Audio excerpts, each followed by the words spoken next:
Bismillahirrahmanirrahim. Alhamdulillahi rabbil alamin. Wassalatu wassalamu ala ashrafil mursalin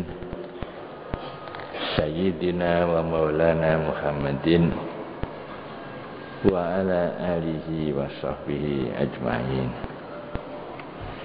Qala Syekhul Musannifu rahimahullahu ta'ala wa ataman naf'a bihi wa bi'ulumihi fid dharaini amin.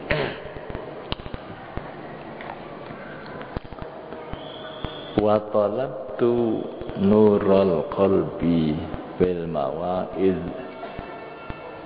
wa qiraatil Qur'an fawajadtuhu fit tafakkuri wal buka. Hadirin hadirat mustami'in mustami'at rahimakumullah.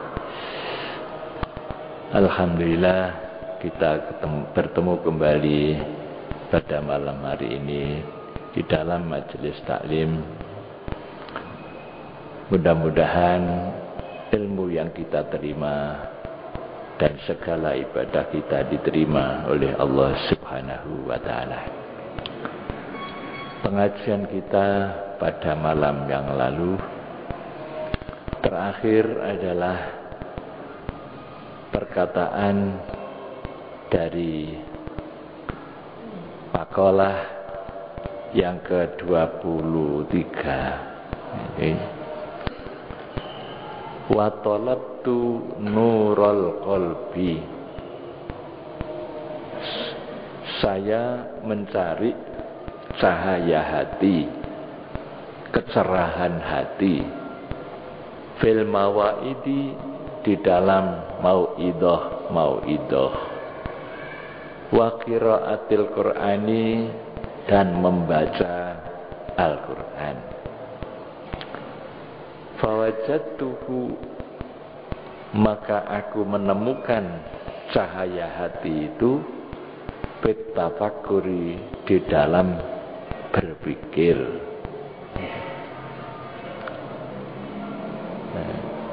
Cahaya hati atau hati bisa menjadi terang, saya pikir dapat diperoleh ketika menerima mau'idah dan membaca Al-Quran. Ternyata tidak.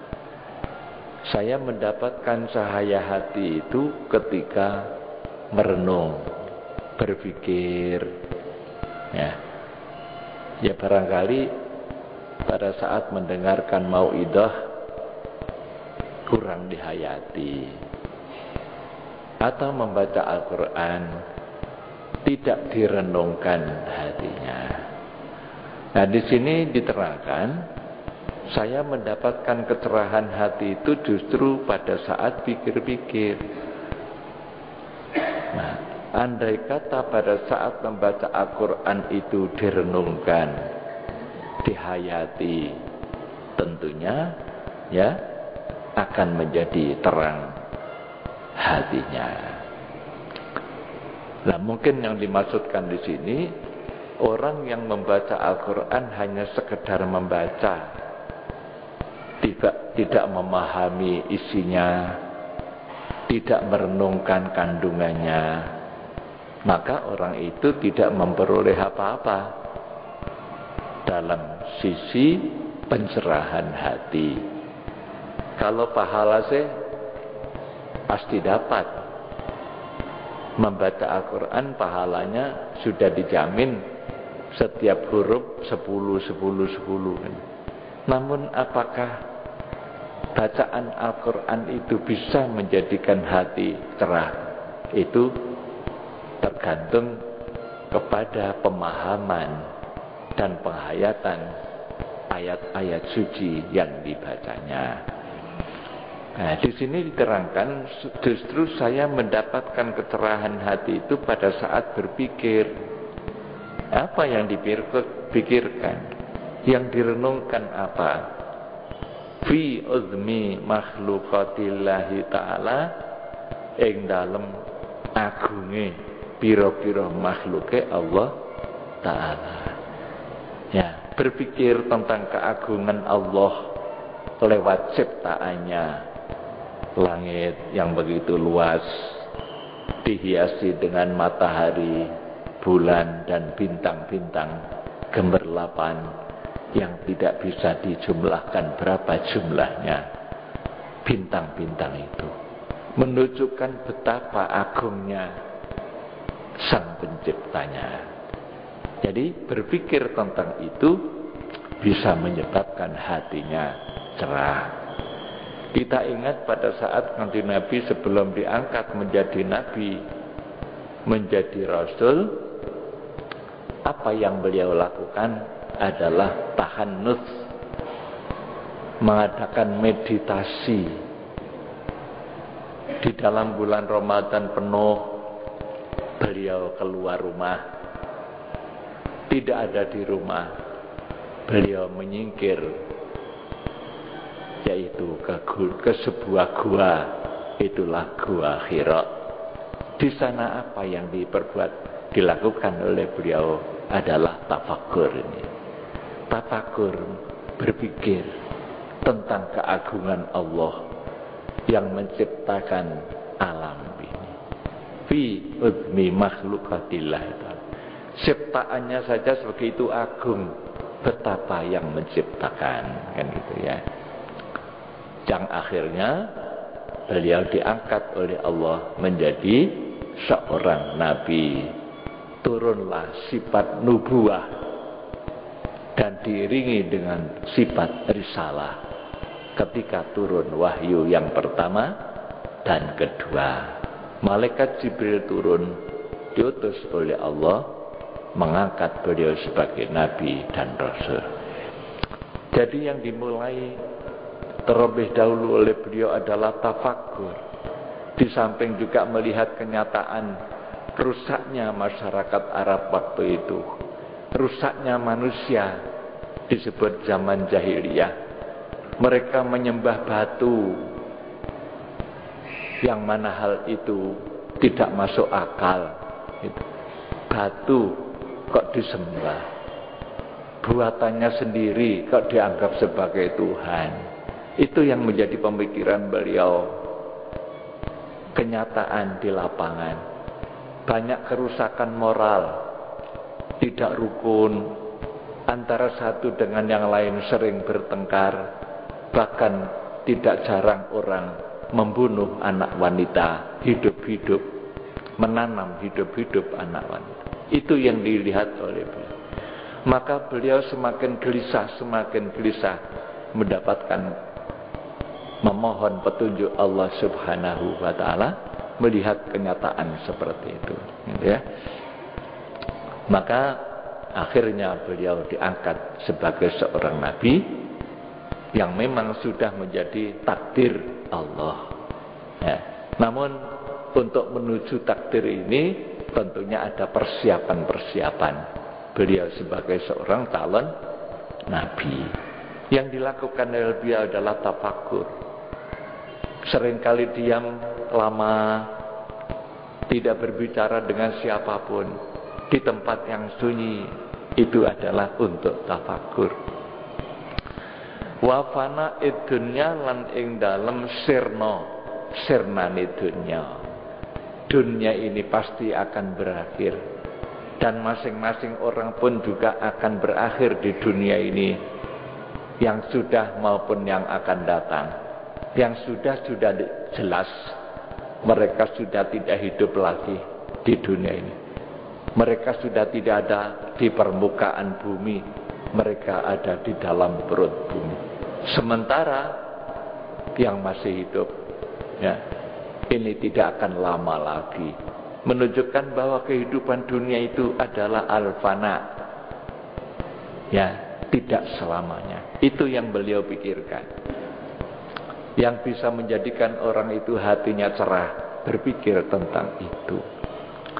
Berbeda dengan orang yang tidak berpikir tentang itu, seolah-olah dia hidup selamanya di dunia ini, tidak akan mati, padahal akhirnya dijemput oleh malaikat Israil.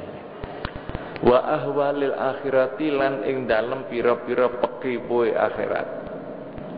Kalau kita membaca Al-Quran, membaca hadis-hadis Rasul, betapa di akhirat itu nanti tidak mudah. Orang menuju surga tidak mudah, harus melewati tahapan-tahapan yang mengerikan. Nanti akan diadili, akan dihisab amalnya, akan ditimbang, dihitung, kemudian melewati sirat.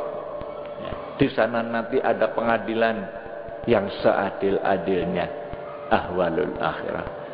Orang yang baik bisa selamat sampai surga. Orang yang tidak baik akan masuk ke dalam api neraka. Itu dipikirkan ahwalul akhirah.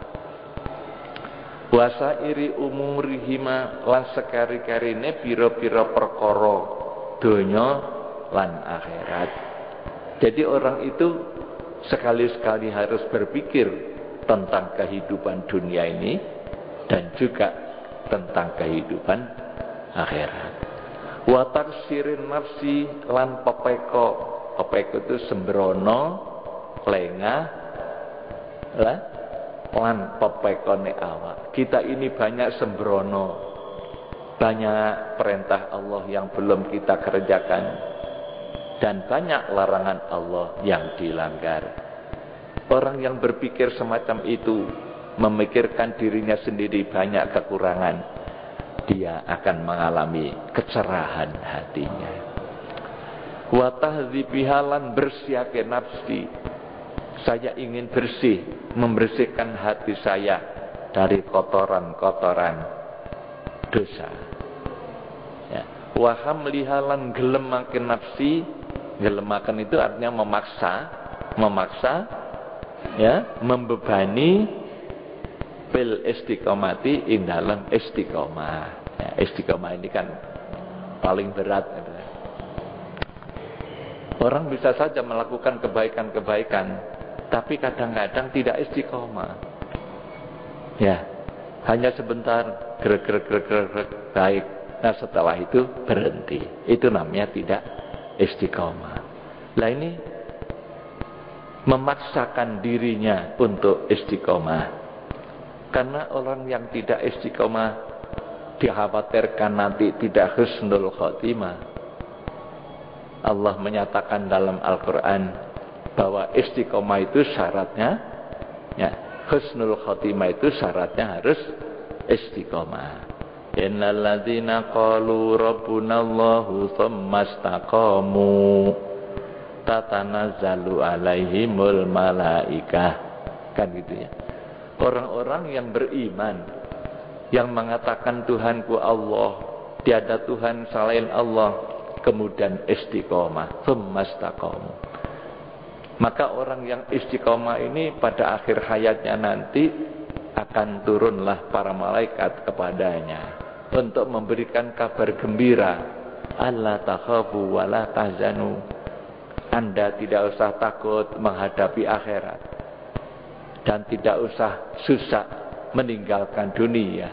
Ini loh surga. Wa absyiru bil jannatil lati kuntum tu'adun. Ditunjukkan rumahnya di surga. Itulah orang yang matinya husnul khotimah. Maka kalau itu semuanya dipikirkan, kita bertekad untuk istiqomah terus menerus, imannya yang istiqomah, ibadahnya yang istiqomah, ngajinya istiqomah, maka akan cerah hatinya, gitu ya. Jadi saya tidak menemukan kecerahan hati itu hanya di dalam mau'idoh, hanya mendengarkan dan hanya membaca Al-Quran. Tapi saya mendapatkan nur ilahi, cahaya itu adalah di dalam merenung, berpikir tentang keagungan Allah. Dan kehidupan dunia ini akan sirna. Kehidupan akhirat yang mengerikan pada hari kiamat. Dan kekurangan diri masing-masing. Dan memaksakan untuk istiqomah. Ditambah wal bukai lan nangis, menangis, merasa dosa, banyak kekurangan, ya Allah, wal buka, menangis. Menangis ini kan menjadi kebiasaan para wali, para nabi, ya, para aulia, para sahabat itu mereka suka menangis. Karena apa? Ingat keagungan Allah. Sayyidina Abu Bakar dengan Sayyidina Umar sepeninggal Rasulullah, ya, Sayyidina Abu Bakar ngajak, "Hei Umar, ayo sama saya." Kemana? Sowan kemana? Ke rumah ibu Ummu Aiman. Ya. Kenapa kok sowan ke sana? Ya, Rasulullah masih hidup itu suka ziarah ke rumahnya ibu Ummu Aiman ini. Ummu Aiman ini siapa? Seorang wanita yang berjasa merawat Rasulullah masih kecil. Ketika ditinggalkan oleh ibunya, ya, ketika berangkat ke Madinah, ya, kemudian wafat ibunya ini, Ibu Aminah, ya, wafat. Kemudian yang membawa pulang adalah ibu Ummu Aiman ini. Jadi beliau berjasa. Maka Sayyidina Abu Bakar dan Sayyidina Umar pergi ke rumah Ibu Aiman, ya, mengetuk pintu, uluk salam, waalaikumsalam warahmatullah. Kemudian begitu melihat Sayyidina Abu Bakar, Sayyidina Umar datang, Ibu Ummu Aiman ini menangis. Ditanya oleh Sayyidina Abu Bakar, "Ma yubkiki?" Ya, "Ma yubkiki ya Ummu Aiman?" Yang menyebabkan panjenengan nangis menopo? Pahala di sisi Allah yang Anda terima nanti lebih agung, karena Anda telah berjasa terhadap Rasulullah. Jasa panjenengan besar sekali, kan pahalanya sudah disiapkan di sisi Tuhan. Apakah panjenengan tidak ngerti tentang itu? Kemudian Ibu Ummu Aiman, "Loh, saya nangis itu bukan karena itu. Saya mengerti pahala di sisi Tuhan itu lebih agung, sangat besar. Tapi yang saya tangiskan itu apa? Setelah Rasulullah wafat, berarti wahyu itu sudah putus dari langit. Sudah tidak ada lagi wahyu. Rasulullah sudah wafat. Itu yang saya tangiskan." Ya. Mendengarkan kata-kata Ummu Aiman ini, Sayyidina Abu Bakar, Sayyidina Umar ikut nangis. Nangis kabeh wong telu. Tangis-tangisan gitu ya. Itulah contoh aja, contoh. Ya, mereka nangis. Pada satu saat Rasulullah ceramah, menyampaikan pengajian, pidato, nasihat dengan nasihat yang belum pernah seperti itu. Ya. Begitu Kanjeng Nabi mantap di dalam menyampaikan nasihat itu. Kanjeng Nabi menyampaikan, andai kata engkau tahu, engkau melihat apa yang saya lihat sekarang ini, maka Anda akan sedikit tertawa dan banyak menangis. Menangisnya lebih banyak dari tertawanya. Ya, Kanjeng Nabi waktu itu melihat apa? Melihat neraka. Jadi neraka itu nampak. Itu. Maka para sahabat yang mendengarkan waktu itu semuanya menutup wajahnya sambil menangis, misek-misek. Itu misek. Semua sahabat menangis itu. Itulah contoh daripada orang-orang baik. Maka generasi sahabat itu generasi terbaik di dalam Islam. Ya? Generasi sahabat itu generasi terbaik karena apa? Langsung menerima pendidikan dari Rasulullah, menangis.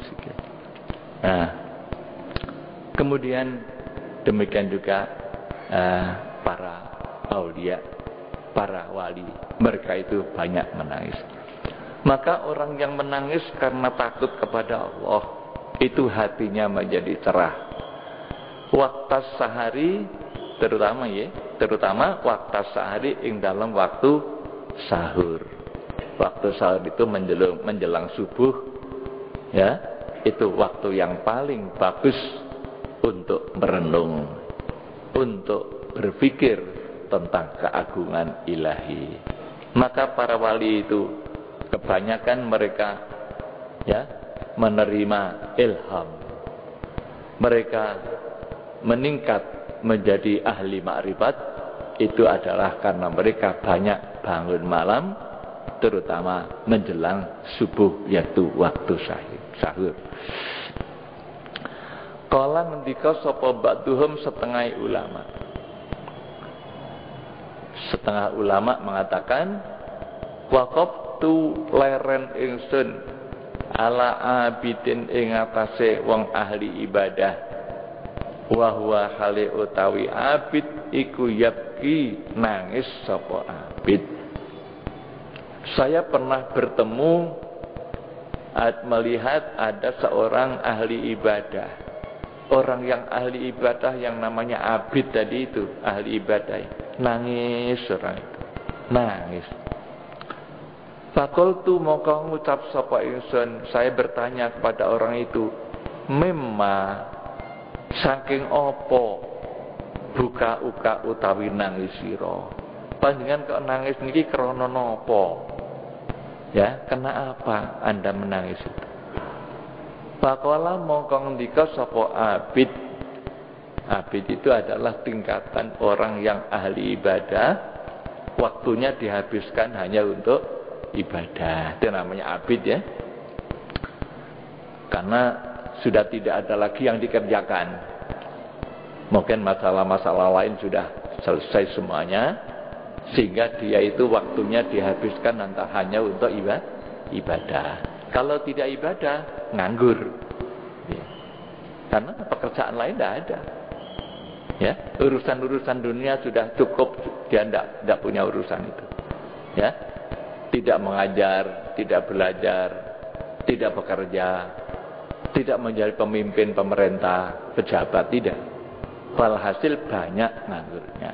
Umpama sekarang ini barangkali sudah pensiun, gitu ya, sudah pensiun.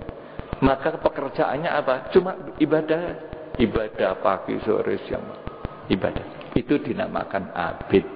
Ya, ada seorang abid yang saya lihat itu menangis saja orang. Kemudian saya tanya, Pak, panjenengan kok nangis ini karena apa? Faqala mongko ngucap sapa abid, rau'atun, yaitu wedi, takut. Yang saya tangiskan itu adalah takut. Ya jituha kang nemu ing rau'ah sapa al khaifuna wong kang wedi-wedi kabeh. Ya, yaitu rasa takut sebagaimana yang didapatkan atau dirasakan oleh orang-orang yang takut. Itu saya menangis karena takut. Itu ya. Fi qulubihim ing dalam atine khaifun, orang yang takut di dalam hatinya. Fakultu mongko ngucap ingsun lahu maring abid, saya tanya lagi orang yang menangis tadi, wa marrauatu, wa malan iku apa arrauatu utawi wedi, takut apa?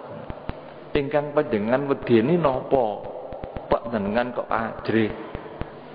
Kala ngucap sapa abid, rau'atun nida bil ardi alallahi ta'ala, wedi maring panggilan.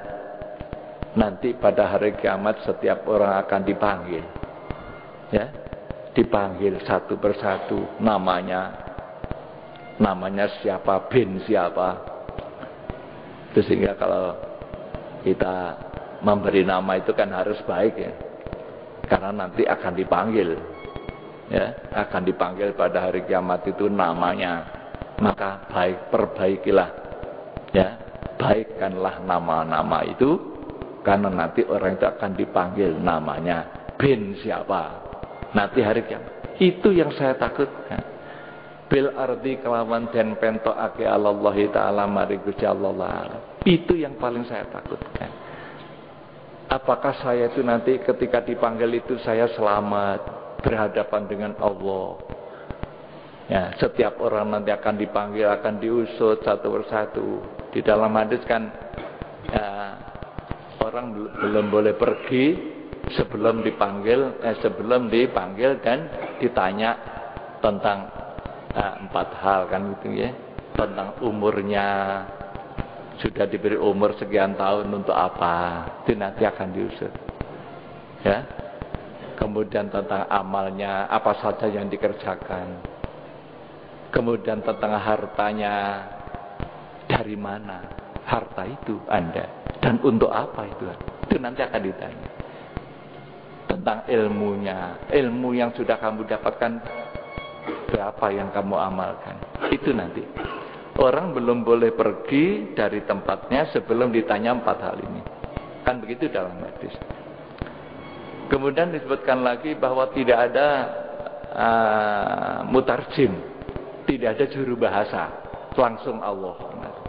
Jadi orang akan berhadapan langsung dengan Allah. Tidak ada juru bahasa. Ya, bahasa apapun Allah bisa.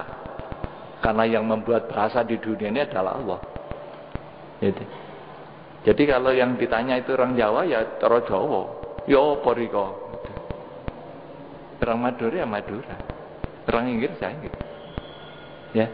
Laisa lahu bainahu wa bainahu tarjumanun. Tidak ada juru bahasa, langsung Allah.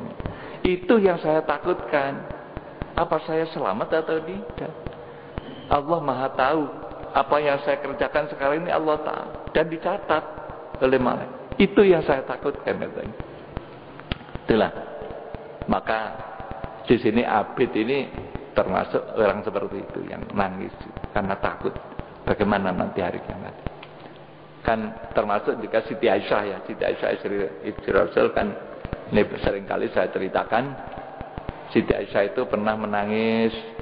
Begitu menangis Rasulullah masuk, ditanya, "Ma yubkiki ya Aisyah? Hai Aisyah, kenapa engkau menangis? Apa yang kamu takiskan?" Ya dah. Kemudian Siti Aisyah matur, neraka. Yang saya takutkan itu neraka. Apakah saya ini selamat? Ya dah. Nanti dari api neraka yang mengerikan digambarkan dalam Al-Quran. Neraka yang mengerikan tadi. Apakah panjenengan nanti masih ingat keluarga ya Rasul? Kata Siti Aisyah. Kanjeng Nabi mengatakan bahwa nanti itu ada 3 tempat yang mana orang sudah tidak ingat siapa-siapa. Hanya ingat dirinya sendiri. Nafsi, nafsi. Yang pertama yaitu ketika amalnya ditimbang. Waktu itu sangat tegang. Orang itu sangat tegang amalnya ditimbang. Yang berat yang apa? Apa yang baik, apa yang jelek? Kata guru saya, timbangan akhirat itu tidak seperti timbangan dunia. Kosok Bali ini. Kalau timbangan dunia itu yang berat turun, yang enteng naik. Tapi kalau di sana enggak, yang berat itu naik. Untuk dilihat orang banyak, gitu. Itu yang ditakutkan, sehingga tidak ada orang yang ingat orang lain. Tidak ingat istrinya, tidak ingat anaknya, saudaranya, orang lain tidak ingat. Hanya ingat, apakah amal saya itu berat atau ringan? Bamaman fakulat mawazinuhu bahwa fi isyatir radiyah. Kan begitu Allah nyata. Wa man khaffat mawazinuhu fa ummuhu hawiyah. Orang yang ringan timbangannya nanti akan masuk neraka ya. Wa ma adraka ma hiya narun hamiyah, api yang menyala-nyala. Itu yang ditakutkan. Itu yang pertama. Kemudian yang kedua, ketika buku catatan itu sudah berterbangan. Buku catatan berterbangan. Pada saat itu tidak ada orang yang ingat orang lain, hanya ingat dirinya. Apakah buku catatan itu nanti jatuh di sebelah kanan saya, ataukah di sebelah kiri saya, atau di belakang punggung? Ya, ada orang yang buku catatannya itu jatuh di sebelah kanan, tanda orang baik. Adanya jatuh di sebelah kiri, lebih-lebih di belakang punggung, orang celaka. Itulah sebabnya Imam Ghazali menganjurkan kalau wudu itu membasuh tangan, itu kan ada doanya, membasuh muka, ada doanya, basuh tangan, basuh kaki, ya, mengusap kepala, itu semua ada doa. Itu Imam Ghazali. Ya, Allahumma a'tini kitabi biyamin. Ya Allah, berikanlah buku catatanku dengan tangan kanan. Membasuh tangan kiri. Wala tu'tini kitabi bisimali au min wara'i dhahri. Jangan kau berikan buku catatanku ya Allah dengan tangan kiriku atau di belakang punggungku. Begitu.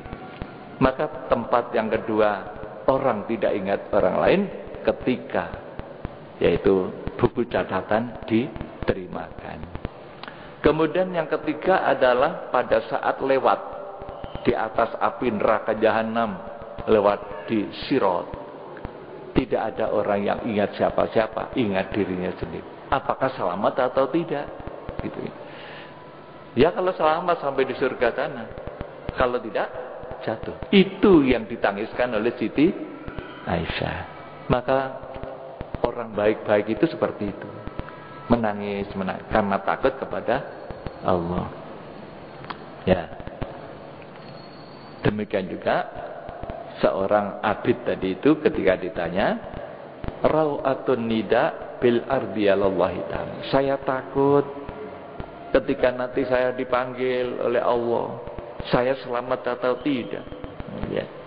Itu katanya ya. Itulah akhir daripada makalah yang ke-23.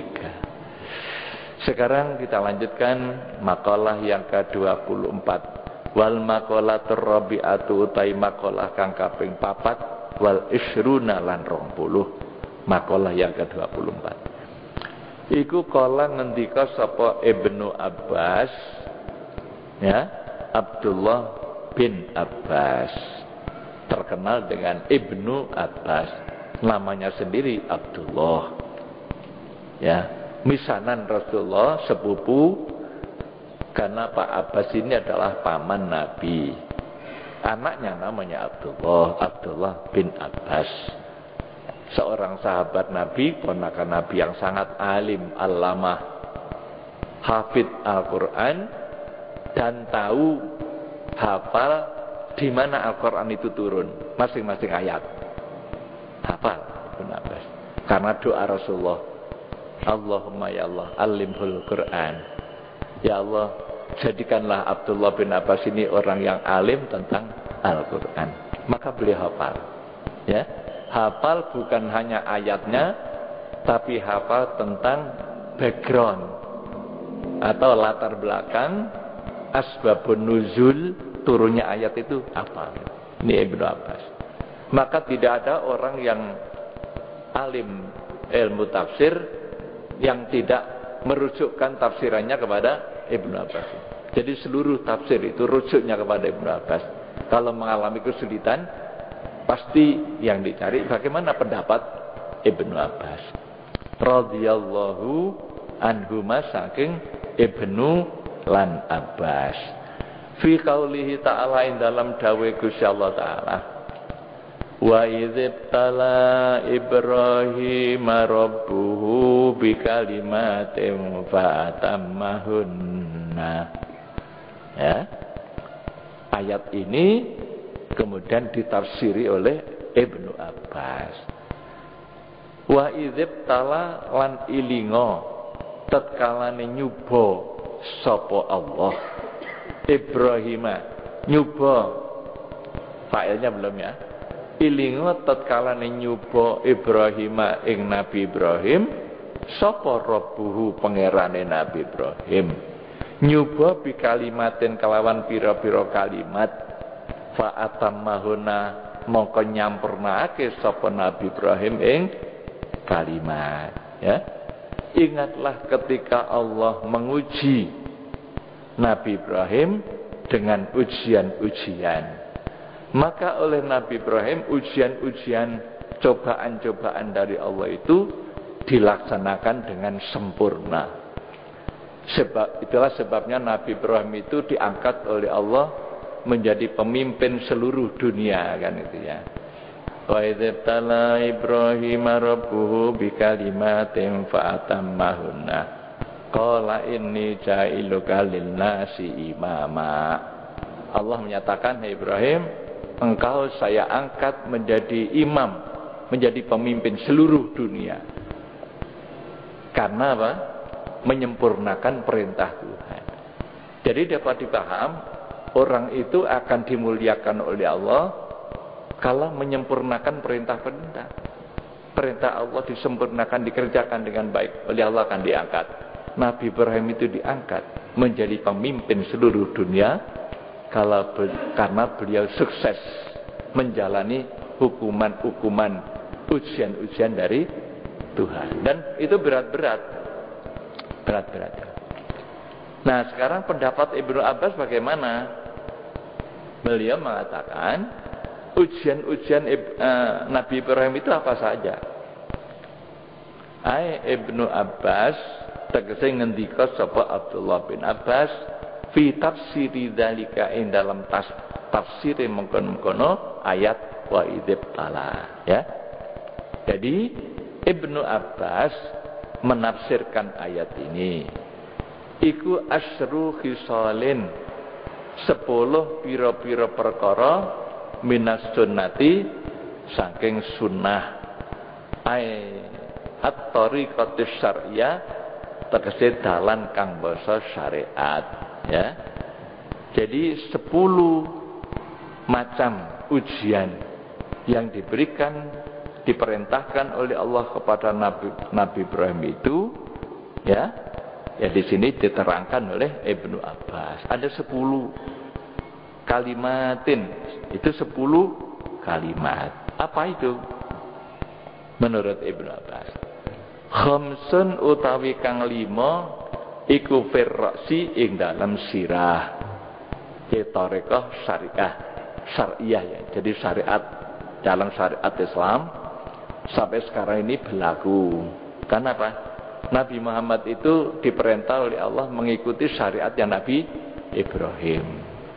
Ya, anit tabi millata Ibrahim hanifa. Begitu firman Allah kepada Nabi kita.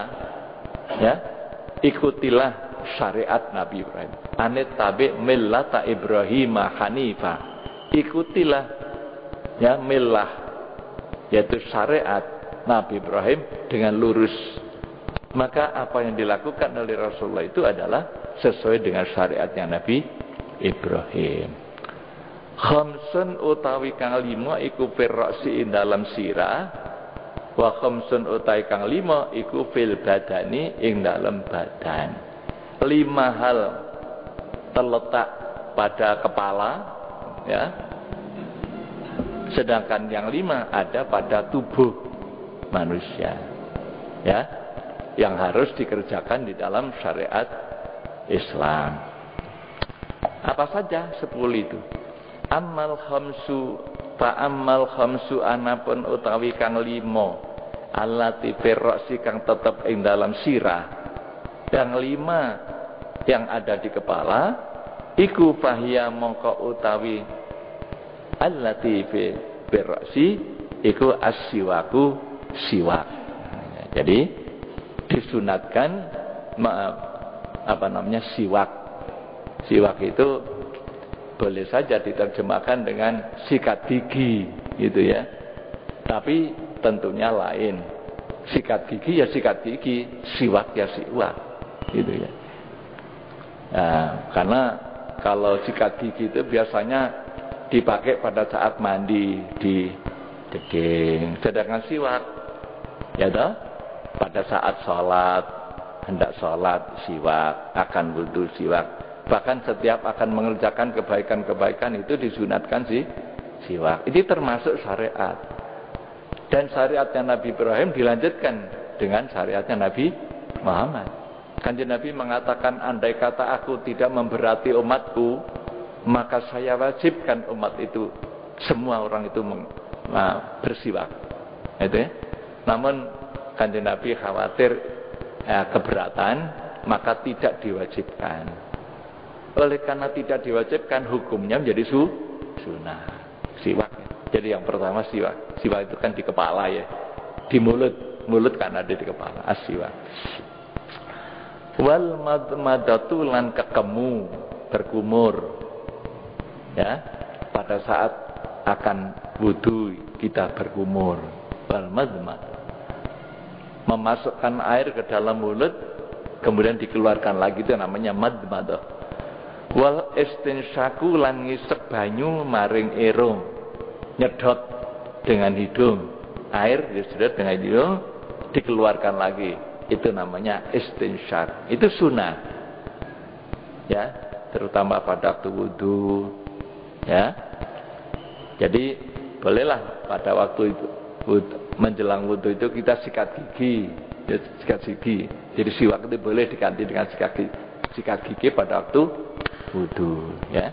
Kemudian berkumur, menghirup udara ke dalam hidung, terus wakos syaribi lan guntingi, berengos ya, kumis dibangun yang baik, wal halku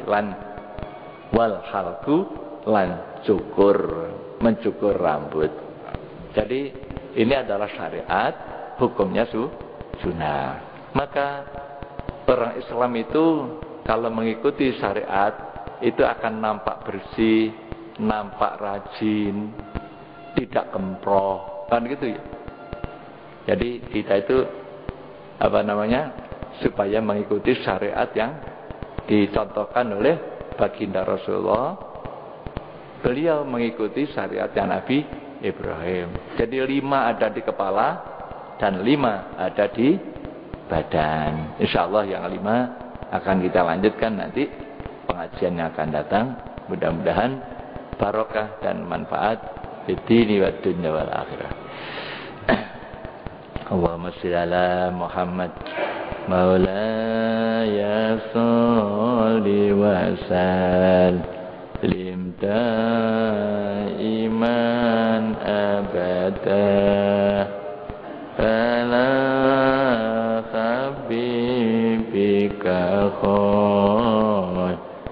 khairil khalqi kullihim Fatur ya zadatu khusnan wa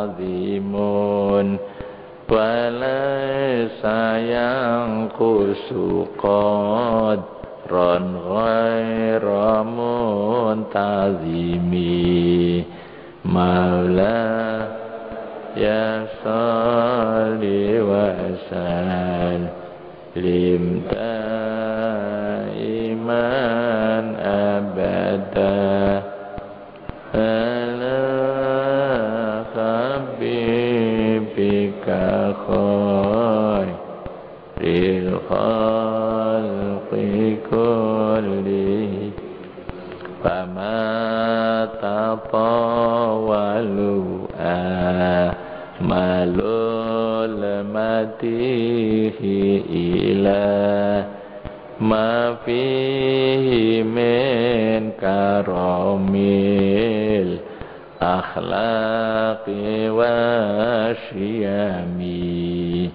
maula ya salli wa sallim daiman abada ala habibika khairil khalqi kulli ayatu haqqin minar rahmani muhtafatun qadimatun sifatul mausufi bil qidami maula ya salli wa sallim daiman abada ala habibika khairil khalqi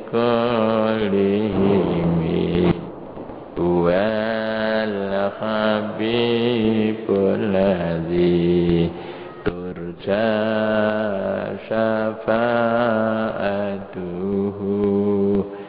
likulli hawlim minal ahwali muqtahami ya Rabbi bil Mustafa baligh maqasidana waghfir lana ma madha ya wasi'al karami Allahumma ba'na bima 'allamtana wa 'allimna ma yanfa'una ya Allah Allahumma zidna ilman nafi'a wa qalban munawwara wa fahman sahiha wa lisanan nasiha wa diqlatan yaqina Allahumma ij'alna 'aliman bi ilmik wa salihan bi ibadatik Rabbana atina fid dunya hasanah wa fil akhirati hasanah wa qina adzabannar wa sallallahu ala sayyidina Muhammadin wa ala alihi wa sahbihi wasallam walhamdulillahi rabbil alamin wassalamu alaikum warahmatullahi wabarakatuh.